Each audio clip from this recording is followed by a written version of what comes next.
Race to the White House is heating up.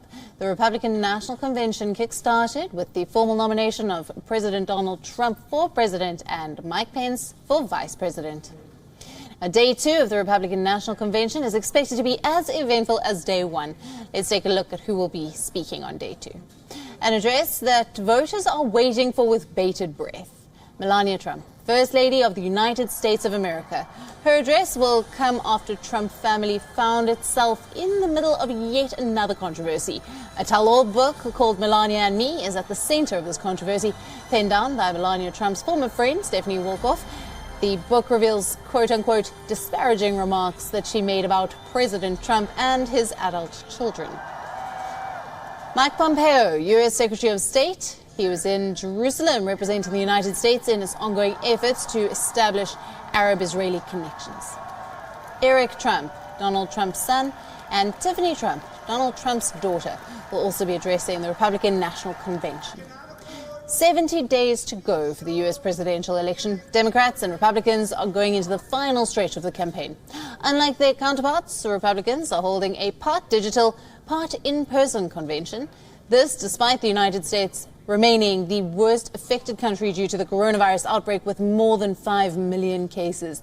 Now, each night, 20 virtual convention speakers from various locations will speak at the convention. The U.S. president will make his formal acceptance speech from the White House on Thursday.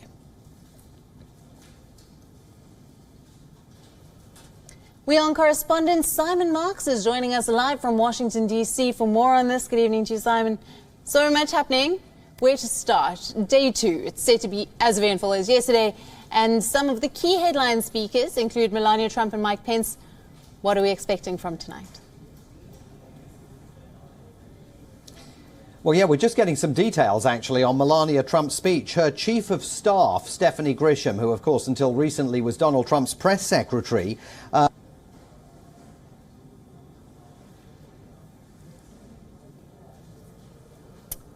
We seem to have lost my colleague there, Simon. We will try to reestablish. Are you back? Can you hear us again, Simon?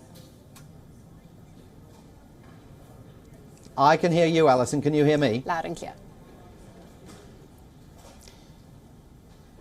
Great. So just to recap there, we're getting some details now on Melania Trump's speech that she'll be making tonight to the second night of the Republican convention. Her press secretary, Stephanie Grisham, says that the speech will be made in the newly reconstructed Rose Garden of the White House, which was only unveiled to the press just a few days ago.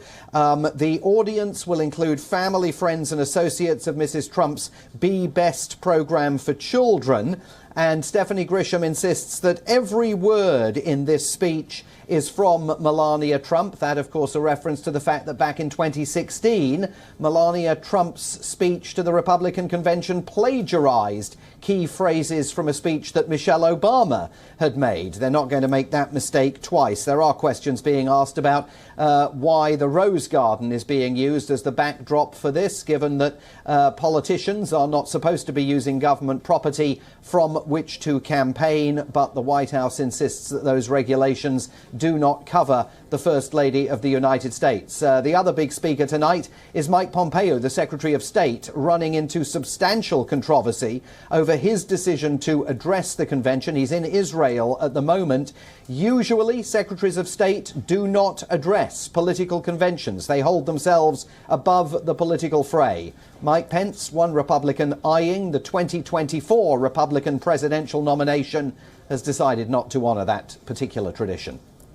Right, and Trump is facing some of the biggest challenges. His handling of the pandemic has been criticized heavily, the dismal state of the economy, tensions with China, trade, but he seems to be attacking his rival, Joe Biden, more than dealing with the serious problems facing the U.S. Yeah, very much so. Beijing Biden, the Democrats' presidential candidate, was dubbed by at least one speaker on night one of this convention And President Trump, having promised that this would be a convention that would be uplifting, it would be inspiring, it would have a message of positivity, well, the first night was absolutely dominated by fire and brimstone from a series of speakers who insisted that Joe Biden plans to destroy America. He wants to erase America's suburbs from the face of the earth. He's engaging in a fraudulent attempt to steal the American election through postal voting. He wants to destroy America's standing on the world stage by failing to stand up to countries that challenge the United States, like China, like North Korea and Iran. So night one was absolutely filled with absolutely emotive and in many cases completely misleading rhetoric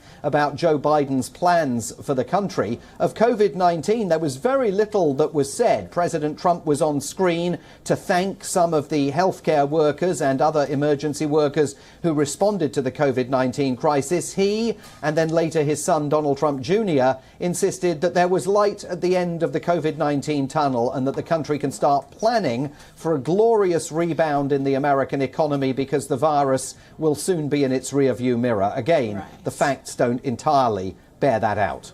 Absolutely. Simon, thank you very much for joining us for the latest there.